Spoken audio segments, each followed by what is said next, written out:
Welcome to Christmas at the Bear's Paw Ranch. I'm Eleanor Burns. I've created a unique collection of Christmas stockings for you. Well, you can stitch up a big strip stocking quick as Santa. Up the chimney he goes. Or this crazy quilt stocking with embroidered stitches. Well, they aren't hung by the chimney with care, but nonetheless, I hope they fill your home with Christmas cheer.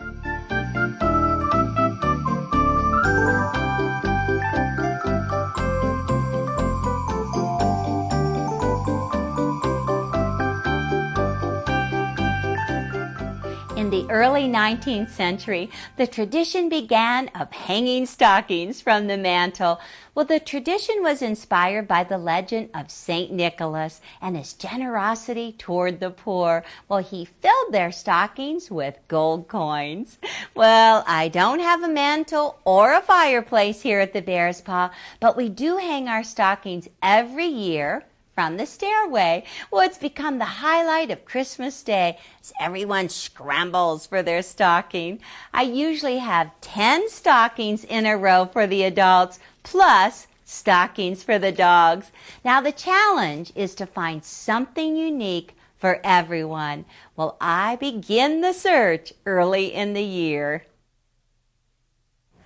Originally, everyday socks and booties were hung by the mantle, and then eventually they evolved into more elaborate stockings. Well, what could be more fancy than our crazy quilt stocking? Well, my sister Judy did this one, and oh, it was just a great time for her to use up her leftover laces, bits of trim, and she actually used the decorative stitches on her sewing machine. And this is just such a great big stocking. Oh, you can put all kinds of presents in it. Well, the crazy quilt block itself is pretty easy to do. It starts out from 10 7.5-inch squares. Each one's different. And I made a stack, 2 stacks with 5 pieces of fabric in each one. Then I put the master pattern right on top. Well, there's 6 units to this crazy quilt. And you just start right here in the middle, cut it right down in half. Ooh, that is something going through 5 layers right there. Okay, split them in half first so that you can easily get in on those lines. Let me line that up again. Just keep your ruler down heavy. You can cut right through.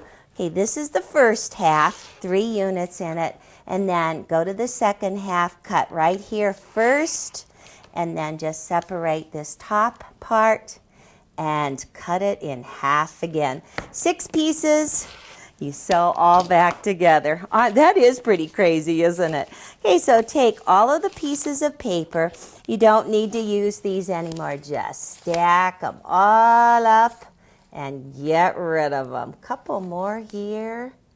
And then once you have all of the paper, take and stack all of them right on top of one. Okay, there they are. Ooh, they came apart a little bit. Let's get them back together. Okay, now let's take the second stack, put it on top of the first. So you have 10 pieces in each stack, and then all you do is cut the deck. Okay, let's just leave the first one like it is. Go to the second stack, take the first one that's on the top and put it on the bottom. Okay, how about 2 on the top and underneath? Now you have a different one.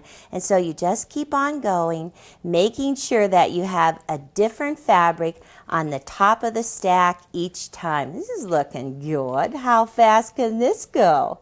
Okay, now once you have a different fabric on top, then you work on a half at a time. Let's just separate these apart. I want to sew these together in assembly line. So I'm just going to take these 2 pieces and turn them so that I can sew from the center down. It's the 1/4-inch seam, and what's really fun about it is there's actually very little matching to do.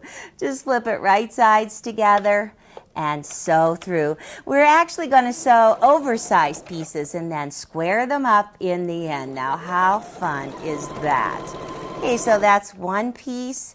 Now, you could just go ahead and assembly line sew all of these, not do any embellishing. But if you would like to do, how about some lace. We could insert a piece of lace right in it. If I take this piece, it's beautiful, flat edge on one side, nice trim on the inside. You can just go ahead, line up that lace, and insert it right in between the two pieces. Just depends on what kind of lace you have. Now you also might have lace like this one, and this one would be sewn right on top. Well, since I have more lace, the smart thing to do would be to add another one right on there. But actually, I'm just going to go on and show you some more techniques. Okay, once you have your assembly line sewing done on your pieces, if you want to embellish with thread, you want to lay them on your pressing mat and press that seam open. It's a little bit different than what we normally do with our quilts. We usually press the seam to one side. This time, want to lay it right on here, press those seams open, then we can do the embellishing. These are going to be stitched, but let's take a look at this one with the lace. Ooh, pretty. Really like that. Now, you would just keep on assembly line sewing all the pieces, get them pressed open, and then start embellishing. Now, what I like to do is use my applique foot. So I'm just going to pop off my 1/4 inch foot right there, put on my applique foot, and I want to select some decorative stitches. I have red thread in the top and in the bobbin. I'm going to select number 61. 61, and it's a feather stitch. And so this time, just with regular thread, I'm going to just start on the top and with my applique foot go right down through the middle of that seam and do a decorative stitch. And that looks good. Feather stitch, that's from the good old Victorian years. Now I also like to do stitches with my silk ribbon. Oh, silk ribbon makes such nice looking stitches. Very Victorian looking. This is silk ribbon. It's very wide. You put it in your bobbin and you do not take it through the bobbin catch. And just bring it up to the top. Big fat, it's really nice. Okay, and then put your bobbin case back on. And let me see, I'm going to select another stitch. How about stitch number 57? Okay, now when you do bobbin work, you have your piece upside down. And you stitch from the wrong side so that the thread that's in the bobbin, the ribbon that's in the bobbin, appears on the right side. Let me just get this sewing right along here. And we'll see how this one looks. I love to do this. It just makes me feel like those Victorian ladies that sat in their parlor and did all of that decorative work. Pretty? Very pretty. Now, once you have all of your embellishing done, you have this one sewn, 1/2 sewn, and then you have the second half sewn. You have to sew this seam and square it up before you add this piece. Before you put the two halves together, you've got one more squaring technique. You're going to trim this off right along here like this. Both of the middle pieces. Square them off right in the middle, and then those can go back together, and they're very odd sized pieces. Well, I have one ready to square up. It's all sewn together. The best ruler is the 6-inch square up ruler, and I'm just going to place the ruler so that number 1 is in the upper right hand corner. Let me turn it like this. I like to have this part right up in the top. When you place your ruler, make sure you have fabric all around the outside edges so you can square them up to 5.5 inches. I'm going to trim one side there and then trim one side here. And once you have two sides trimmed, then turn it around and put 5.5 inches on the outside edge. 5.5, okay, there's 5.5 there, 5.5 there. Okay, all around. So you just have two more sides to trim. Trim this side and this side. And you now have a perfectly square crazy quilt block. Let me finish all of my blocks and then I'll show you how to sew them together. I have all 10 Crazy Quilt blocks done. They're squared up and ready to sew together. Now this is the arrangement for your 10 blocks. You have 4 on the top for the top part of your stocking, and then you have 6 laid out. This is going to be the cuff right here and the toe. Now if you have a part that you don't really like, make sure you put it up at the top because you're going to trim a lot of that away. Add some buttons, some extra embellishments, sew it together, and then put it on a piece of lightweight batting and quilt through those last lines that you just stitched. Well, I'm going to show you how to line that after I show you how to make the strip stocking. Now you can do the strip stocking in all different sizes. This is just a tiny one. This is a grandparent stocking. See, what the grandparents are supposed to do is just slip a $100 bill in there, make the grandkids really happy. Well, I cut out a piece of batting that's the same size as the Crazy Quilt stocking. Now I have strips, easy to do. There are 12 of them in different colors. They vary in width from 2 3/4 inches to 1.5 inches wide, and they're 14 inches long. Okay, so I'm going to take the first one, put it at an angle, right side up. And the second one goes right sides together to it. Now, actually, I like to do some pinning just to hold these all together. Now, we are going to stitch through the batting, so you could make your stitch length a little bit longer. I adjusted mine to 2.6 so that you go right through there.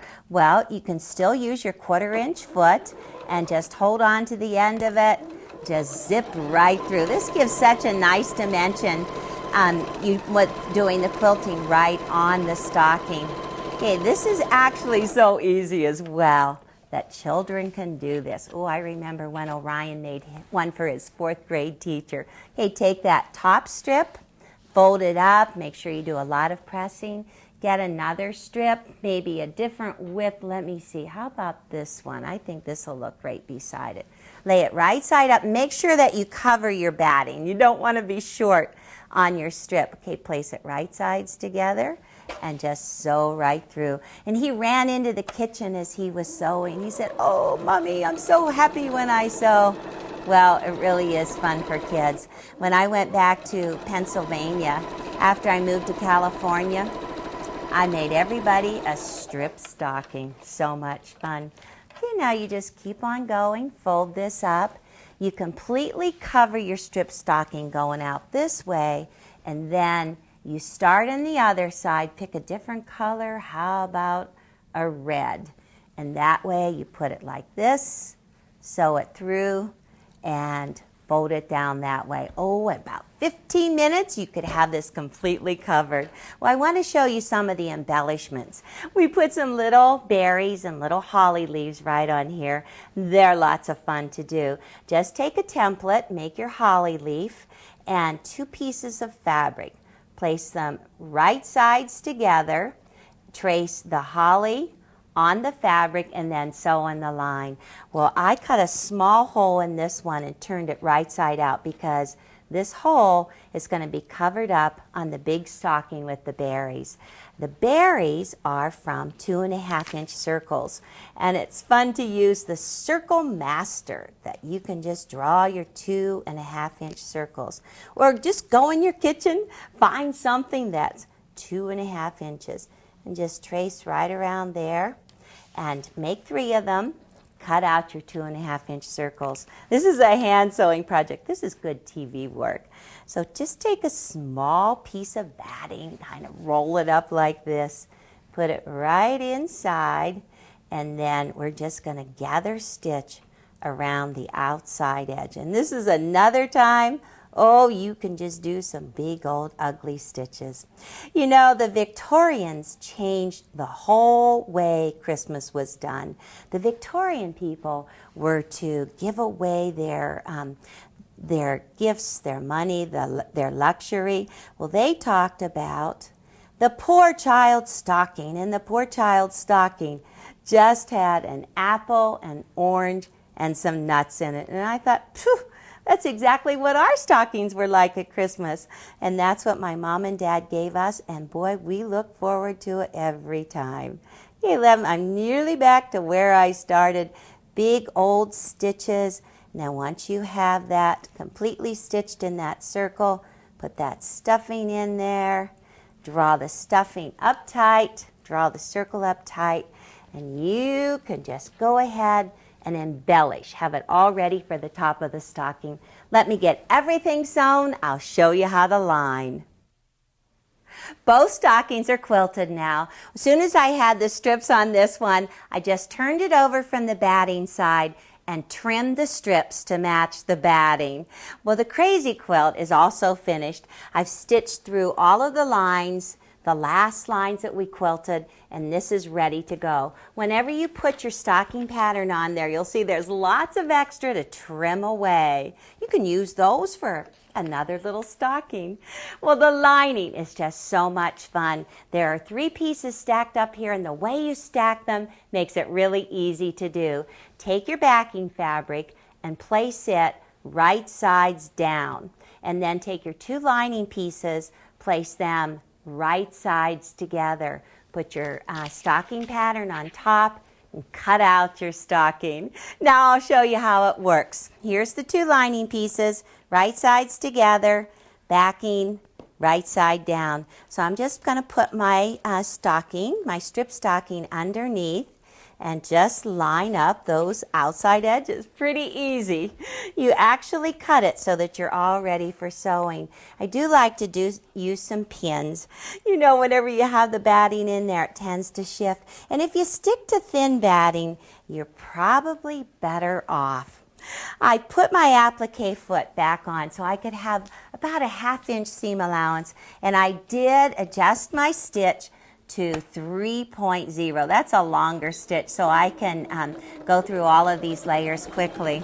You know, my artist Merritt had an experience when he was just a little boy. His parents put coal in his stocking. Well, he was so little he didn't understand, and he started to cry. And even whenever his parents pulled out his real gifts, he still couldn't stop crying. Well, my son Orion thought that was a pretty funny story that Merritt should get coal in his stocking. So I did the same thing to him. Went out and got some coal, put it in his stocking. He didn't think it was funny, but I did. I thought it was pretty funny because he was 28 years old.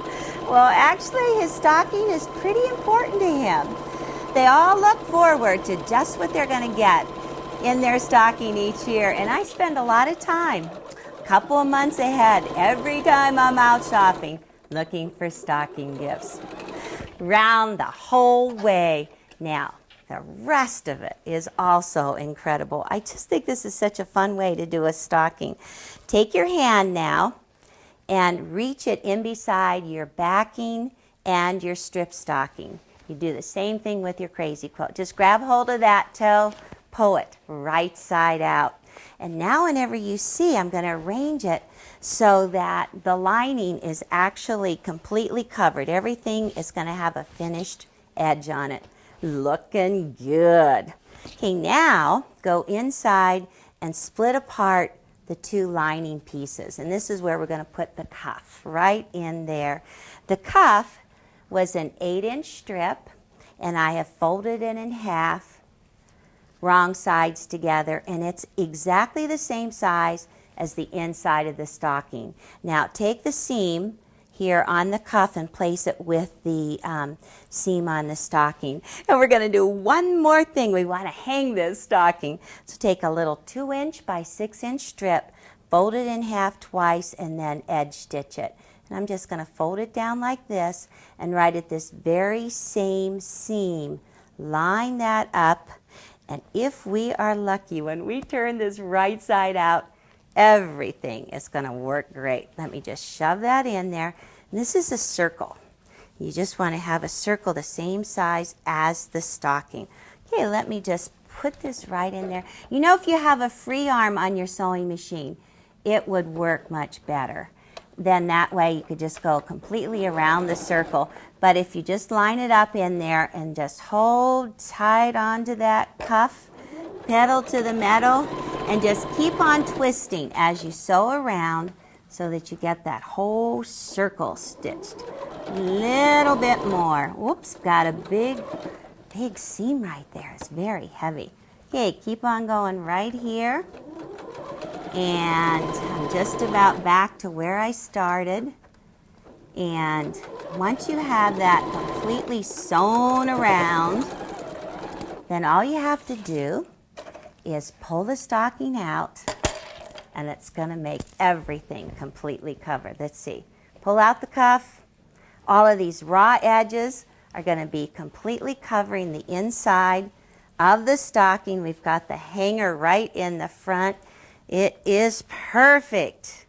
Now the embellishment is that little holly and those two little leaves, and they are going to go right up here and turn the place where the hole is so that the holes are behind, and you're just going to stitch those right in place. Well, you've got a great stocking all set to stuff with all kinds of treasures.